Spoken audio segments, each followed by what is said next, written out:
국정원이 60년치 정치인, 기업인, 언론인 등의 X파일을 만들어서 보관하고 있습니다. 공개하면 의원님들 이혼당합니다. 국민들의 분노를 사고 있는 것입니다. 사용 목적도 비윤리적이고 불법적이며 정말 더럽기 짝이 없습니다. X파일이란 1993년부터 2002년까지 10년 동안 방영된 미국의 TV 시리즈 제목입니다. FBI 요원 폭스 멀더 그리고 데이나 스컬리 이 두 사람이 주인공입니다. 이때 X파일이란 초자연적인 현상이라든지 괴물이 나온다든지 유령이 등장한다든지 이렇게 과학적으로 설명할 수 없는 미해결 사건을 뜻하는 것입니다. 그것을 수사하면서 겪은 일들을 줄거리로 만들었습니다. 알파벳 X로 시작하면 멋있다고 느끼는 소비자들도 있습니다. 그래서 어떤 기업은 자사 제품에 일부러 X를 넣어서 상품 이름을 짓기도 합니다.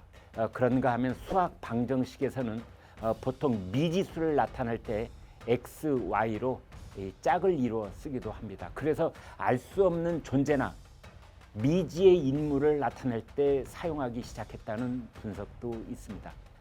미국의 흑인 인권 운동가죠. 말콤 X란 인물이 있습니다. 본래 백인 노예주가 붙인 성은 리틀이었는데 아프리카 조상의 진짜 성을 알 수 없기에 X라고 쓴 것입니다. 요즘도 엑스맨이라고 하면 적대적 진영에 심어놓은 우리 편 사람을 뜻하는 속어로 사용하고 있습니다.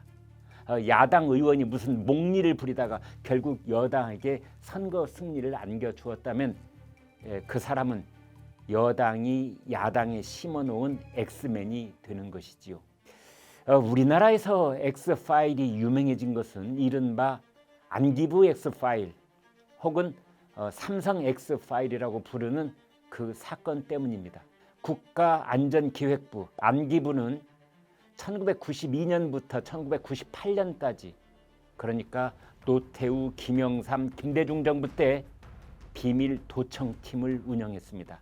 이 팀의 이름이 미림, 그러니까 아름다울 미, 수풀림, 미림팀입니다. 정치인, 군인, 기업인, 언론인, 법조인, 학자 상대를 가리지 않고 도청을 한 것입니다.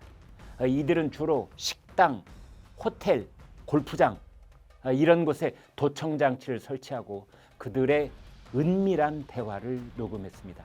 세상에 알려질 경우에 폭발적인 파급 효과가 있을 콘텐츠들이 쌓이기 시작한 겁니다.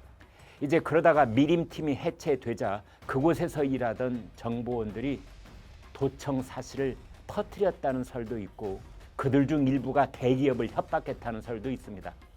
그리고 삼성그룹도 협박을 당했다는 것이지요.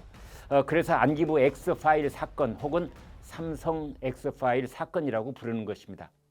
그런데 이 녹음에는 1997년 제15대 대통령 선거를 앞두고 이학수 삼성그룹 회장 비서실장과 홍석현 중앙일보 사장이 대화를 나눈 것도 들어있었습니다.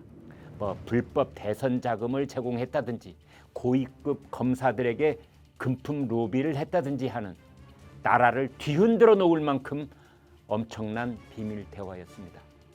여야의 유력 대선 후보였던 이회창과 김대중이 고마움을 표시했다든지 최고위급 검찰 간부들에게 명절 때마다 떡값 명목으로 500만 원에서 1천만 원 상당의 금품을 제공했다는 내용입니다. 그렇게 삼성이 중앙일보와 함께 검찰 인맥을 관리했다는 것이지요. 그러나 그 사건에서 X파일은 법정 증거로 채택되지는 못했습니다. 불법 도청에 의해 만들어진 대화 내용은 법적으로 증거 능력이 없다는 것입니다. 이른바 독수 독과 이론입니다. 문자로 풀어보면 독이 들어있는 나무에서 채취한 열매에는 독이 들어있다는 이론입니다.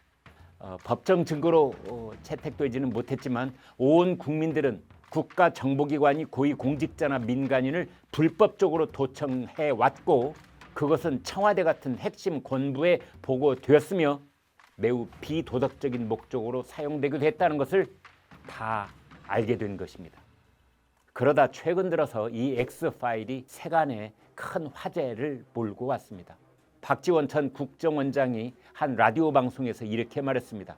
국정원이 60년치 정치인, 기업인, 언론인 등의 X파일을 만들어서 보관하고 있습니다. 정치인은 어떻게 돈을 받고 어떤 연예인과 썸씽이 있다는 내용이 다 들어있습니다. 공개하면 의원님들 이혼당합니다. 심지어 윤석열 대통령의 X파일에 대해서도 디테일하게 얘기하지는 못하지만 근본적으로 있습니다. 또 국회 정보위 하태경 의원과는 X파일을 공개할 경우 이혼당할 것이라는 발언 때문에 크게 부딪히기도 했습니다. 그렇잖아도 국민들은 우리나라 중요 정보기관이 공직자 불법 도청 혹은 민간인 사찰 등의 추악한 작업을 해오고 있지는 않은지 의심의 눈길을 거두지 못하고 있던 때입니다. 90년대에도 집권 세력들은 절대 그런 일 없다고 잡아떼다가 불법 도청이 있었다는 게 들통이 났던 것입니다. 그리고 입만 열면 그렇게나 인권을 강조하던 문재인 정권도 5년 내내 국정원 X파일을 그대로 놔뒀다는 것도 납득할 수가 없습니다. 박지원 전 국정원장은 이런 말도 했습니다. 문재인 전 대통령이 자신을 국정원장에 임명한 것에 대해 2년간 제 입을 봉해버리려고 보내지 않았는가 생각됩니다. 라고 했습니다. 당시 박지원 의원이 아침마다 라디오 인터뷰에서 문재인 정부를 세게 비판을 했었는데 그 입을 막으려고 국정원장으로 보냈다는 것입니다. 이 정보기관의 X파일은 그 내용만큼이나 사용 목적도 비윤리적이고 불법적이며 정말 더럽기 짝이 없습니다. 원래는 국가 안보를 해치는 간첩 용의자를 감시하고 적색 분자를 색출하려는 목적으로 감청도 하고 X파일도 만들 수는 있겠지만 정보기관은 거기에 그치지 않고 정적을 공격하거나 협박하기 위한 수단으로 삼을 목적으로 정보를 수집했다는 점에서 국민들의 분노를 사고 있는 것입니다. X파일을 만드는 사람, 보관하는 사람, 그것을 보고받는 사람, 정치적으로 또는 별건 수사 목적으로 사용하는 사람 등이 있을 것입니다. 때로는 정적이나 반대 진영 사람을 때리는 공격 수단이 되기도 하고 정보 수집의 주체 세력인 자신들을 보호하는 방어용으로 쓰이기도 할 것입니다. 어떤 곳에서는요, 조직의 넘버 2가 인사권을 가진 넘버 1으로부터 자신을 지키기 위해서 넘버 1의 X파일을 만들기도 합니다. 만에 하나 자신을 쫓아내려고 하면 그 X파일을 터뜨린다면서 거꾸로 협박할 수 있는 수단으로 삼는다는 것이지요. 만일의 사태에 대비하는 보험용이라는 것입니다. 박지원 전 원장은 이 X파일의 존재를 터뜨린 것도 내가 약점을 다 쥐고 있으니 나를 건드리지 말라, 뭐 그런 간접적인 협박이라는 말도 놔둡니다. 그런가 하면 혹자는 국정원의 X파일이라는 것도 그 내용이 형편없는 쓰레기라고 폄하하기도 합니다. 언론에 보도된 내용, 인터넷에 떠도는 소문, 그리고 여의도 증권가 찌라시를 모아놓은 것에 불과하다는 것이지요. 테이블 밑에 도청 장치를 심어놓고 그들의 비밀 대화를 녹취하던 때와는 다르다는 것입니다. 그러나 누가 알겠습니까? 지금은 90년대와는 전혀 다른 발달된 장비를 사용할 수도 있지 않겠습니까? 또 우리가 쓰고 있는 이 휴대폰의 통화와 문자 메시지를 다 들여다보고 있는 것은 아닌지 그런 점도 매우 의심을 살 수 있습니다. 아무튼 국정원에 보관돼 있다는 거의 전 국민을 상대로 한 X파일, 거기에 제 이름도 있는지 어떤 내용인지 궁금하긴 합니다. 여러분은 어떤 내용으로 적혀 있을지 안 궁금하십니까? 내가 꼬박꼬박 세금을 납부해온 국가는 나를 어떻게 판단하고 있을까요? 입맛이 영 개운치가 않습니다.